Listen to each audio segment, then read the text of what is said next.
Alors les amis, nous y sommes, le virage de Mulsanne avec bien entendu tout un tas d'histoires. Ici, nous sommes là cet après-midi pour voir des belles autos, rencontrer des pilotes qui ont marqué l'histoire des 24 heures du Mans.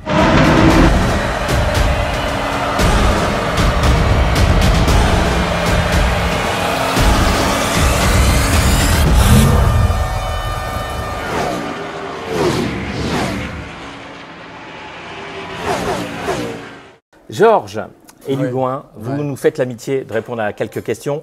Nous sommes ici sur le virage de Mulsanne, dans les bis style de notre ami Philippe David, et vous avez la gentillesse de répondre à mes questions. Alors, Georges et Lugoin, il n'y a pas grande personne qui s'en rappelle en fait, alors que vous avez roulé sur CD Peugeot, vous étiez en 66 avec un journaliste ô combien célèbre, Johnny Reeve, de l'équipe. Les CD sont 3 également. Moteur Peugeot 204, un peu amélioré, cela va sans dire. Carrière incroyable en sport auto. Oui, si on veut, bien sûr.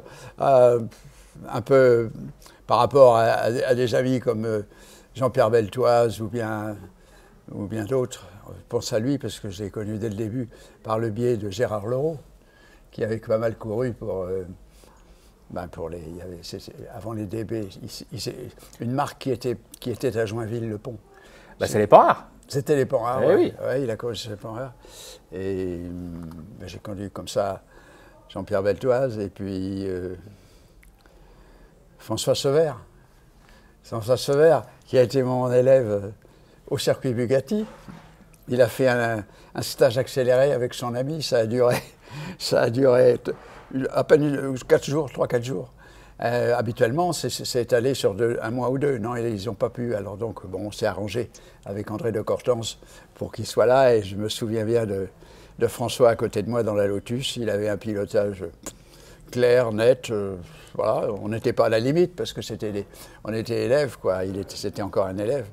Mais le souvenir que j'ai de lui, c'est quelqu'un qui n'avait pas de problème pour passer aux endroits où il avait dit, pour accélérer au bon endroit, pour freiner, et tout ça avec un petit air tranquille.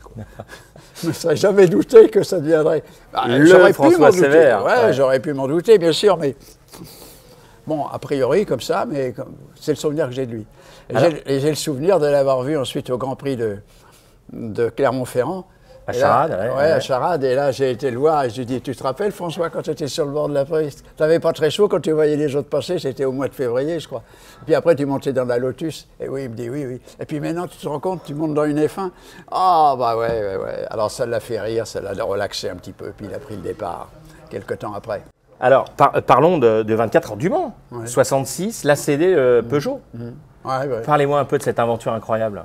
La CD Peugeot, nous avons été sélectionnés sur le circuit Michelin. C'est là que j'ai eu mes premiers contacts avec Michelin. On était une quinzaine de pilotes, une quinzaine ou une 17. Je me rappelle de Ballot-Léna en particulier, je me rappelle de certains pilotes. Et puis ils en ont sélectionné 9. Voilà. Donc j'ai eu la chance d'être dans cela. C'est là que j'ai connu les pistes Michelin. On a tous passé sur la CD les uns après les autres. Une CD Peugeot qui avait été mise au point par Alain Berthaud, illustre journaliste essayeur de... C'était la revue automobile, c'était quoi ? Et puis surtout, qui les a roulés lui-même, enfin qui a couru aussi à l'époque. Ah bah oui, parce qu'il a couru avec nous. Voilà. Je me suis du reste... Alors c'est unique, parce que c'était une autre époque. L'auto avec laquelle je devais piloter, avec Ogier, à l'époque, c'est rien à voir, je pense pas, à moins que ce soit des cousins éloignés, de Ogier qui a été champion... que tout le monde connaît, les fabuleux champions du monde de rallye, c'est dans ces années dernières.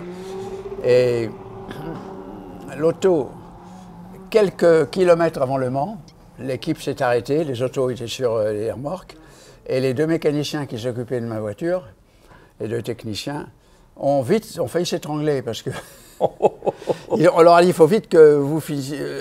Ils ont vite mangé, le plus vite qu'ils ont pu, les pauvres, la moitié de ce qu'il y avait même, de ce qui pouvait être proposé, pour aller finir de monter la voiture sur la remorque à l'extérieur de façon qu'elle arrive au Mans et qu'elle puisse être en état d'être examinée par les contrôleurs.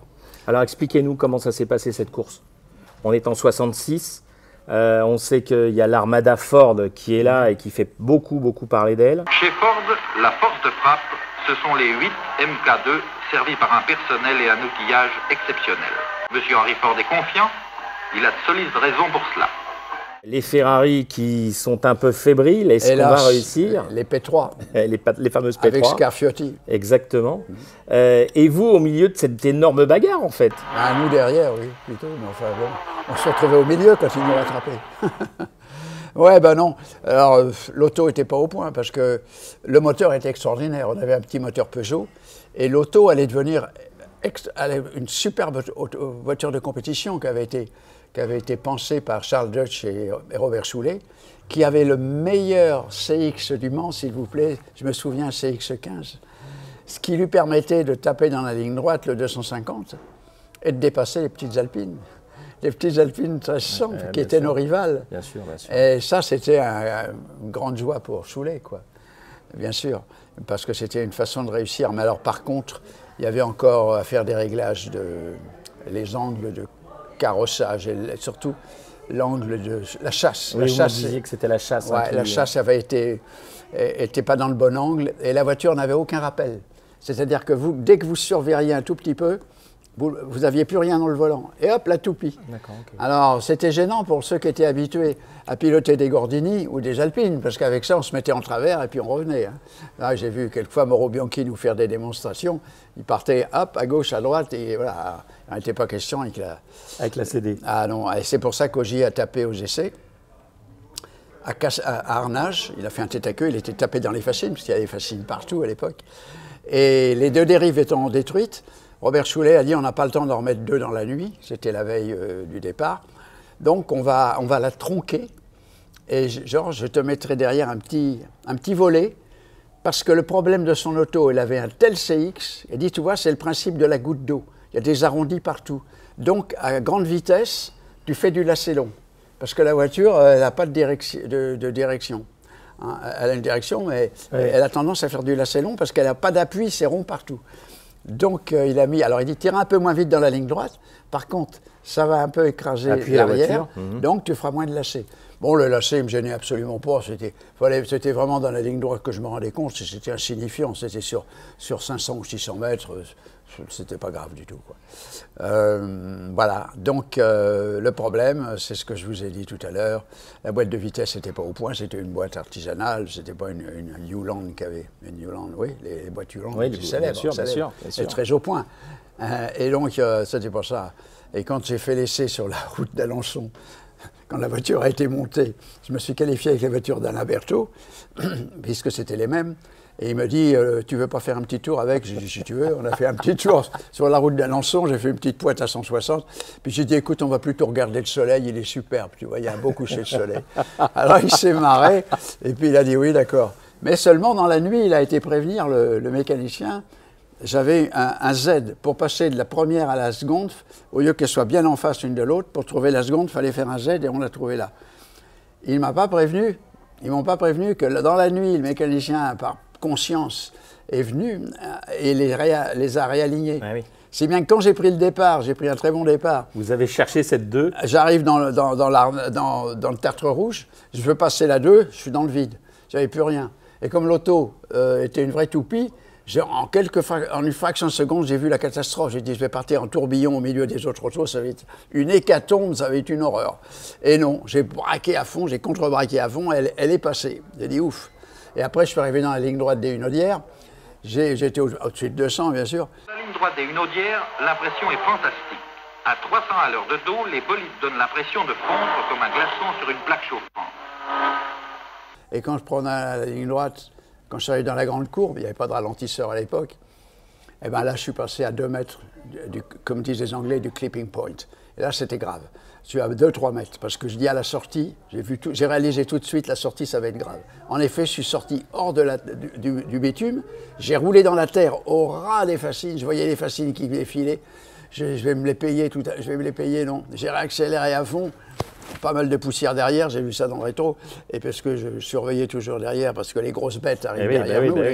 On nous avait dit, il y avait les commissaires nous avaient dit surtout, surveillez vos rétroviseurs, laissez passer les grosses, les grosses cylindrées, les gênez pas. Alors donc, parce que là vous aviez les cavaleries qui étaient avec 7 litres de cylindrée derrière, ça rigolait pas. Hein. Ah bah ouais, ils nous passaient presque au double. Aïe. Non, pas au double, mais quand même un bon tiers de plus.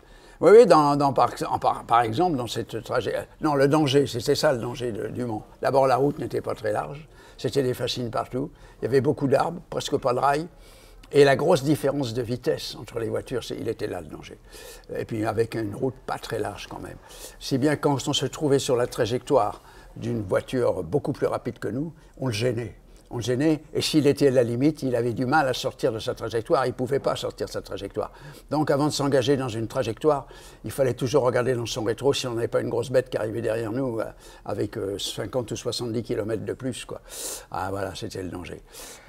Mes amis, nous sommes avec Georges qui nous raconte ce Mans 66 à bord de la CD Peugeot. Ah bah. Et c'est vrai que, à vous écouter, Georges, j'ai l'impression d'y être. Et c'est vrai que de nuit, notamment, ça devait être quelque chose d'absolument terrifiant, en fait. La nuit, l'une des plus courtes de l'année, va transformer le caractère de la course pour le spectateur. Il voit moins, mais il entend mieux. Un spectacle son et lumière qui ne manque pas de panache. Ben, de nuit, avant qu'il fasse nuit, j'étais dans la ligne droite des Hunaudières et il y avait ce moteur derrière qui avait un bruit fabuleux. Il y a des moteurs qui aboient, il y en a d'autres qui grognent, il y en a d'autres qui éclatent. Il y a la Corvette Stingray qui fait blablabla. Elle c'était une mélodie. Ce petit 1180 Peugeot était fabuleux. C'était une harmonie, c'était presque du Berlioz. Alors je l'écoutais, je trouvais que la vie était magnifique. Je voyais le soleil un peu dans les... Ça c'était vers 7 heures du soir, comme maintenant, quoi. Il faisait jour, c'était à la même époque.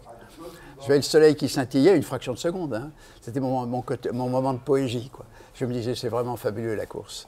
Bon, j'allais changer d'avis quelques temps après. Bon, alors Choulet m'a expliqué que si j'ai loupé ma corde, c'est parce que il y avait eu, les suspensions n'étaient pas rodées. C'est vrai que la voiture n'avait jamais roulé sur un circuit, donc les suspensions n'étaient pas rodées, et il y a eu une désynchronisation entre mon ongle au volant et l'écrasement des suspensions. Mais une fois que, avec le temps, les 2-3 tours qui ont suivi, j'étais très prudent évidemment, et que se sont rodés, après, ça allait. J'avais la précision qu'on a besoin sur un circuit. Voilà. Et à un moment, je me suis dit, je vais même essayer de leur faire un très très bon temps. J'avais une petite idée dans la tête, parce que, connaissant bien François Chevalier et André de Cortange, qui étaient donc les collègues de l'école de pilotage, qui eux couraient sur Alpine, au moins André, je ne sais pas, je ne me rappelle plus si François a couru vraiment. Mais oui, il m'avait dit... François. Oui. Et il a couru, ah, oui. cette année-là. Il me semble, ou alors en 67, mais oui, il a couru. Oui, c'est possible. Ouais, sur Alpine. Enfin, je me rappelle d'André, du fait que quand je leur avais annoncé, moi, une semaine après qu'il m'ait dit on va courir sur Alpine, je leur annonce, moi, à mon tour, je vais courir avec les Peugeot, les CD Peugeot. Alors ils avaient rigolé un petit peu, ils avaient ricané, ils avaient dit, dis donc, on te souhaite bien du plaisir. Bon, je n'avais pas répondu, j'ai dit, mais qu'est-ce qu'il me raconte là? Bon, puis c'est tout. Et après, j'ai compris. Parce qu'Alpine, ils avaient une telle expérience déjà qu'il n'y avait pas de problème. Mais nous, notre problème, c'est qu'on n'avait pas fait d'essai. C'est incroyable, quoi. De rouler sur une auto qui n'a pas fait d'essai, du tout. Alors, ça a été, les problèmes ont été là. Mais une fois que je me suis habitué à la voiture, que les suspensions étaient rodées, j'ai commencé à remonter. Et quand j'ai vu la petite Alpine d'André devant moi, j'ai dit, attends, c'est pas fini. Parce que j'avais ralenti après les chaleurs de mon premier tour. Ouais. J'y allais doucement, j'ai dit dans quoi je suis là. Il y avait quand même un pilote qui avait expérimenté, qui avait refusé de prendre le départ avec, parce qu'il l'avait trouvée dangereuse.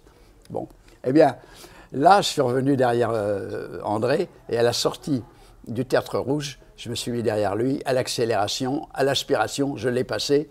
Je lui ai fait salut. Il n'a pas souri du tout. Hein. Là, lui, il n'a pas souri du tout. Parce que quand la petite Peugeot est passée devant lui, et puis je ne l'ai jamais revu. Hein. Bon, ce qui veut dire qu'on avait un moteur fabuleux.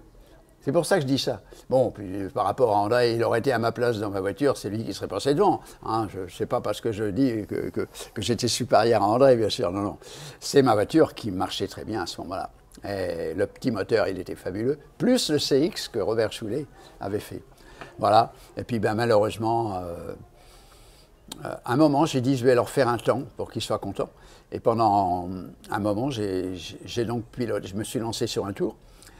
J'ai pris vraiment les 7000 autorisés, alors qu'habituellement je m'arrêtais à 6005 à peu près pour économiser le moteur. Je freinais Je freinais, mais pas à mort, pas vraiment.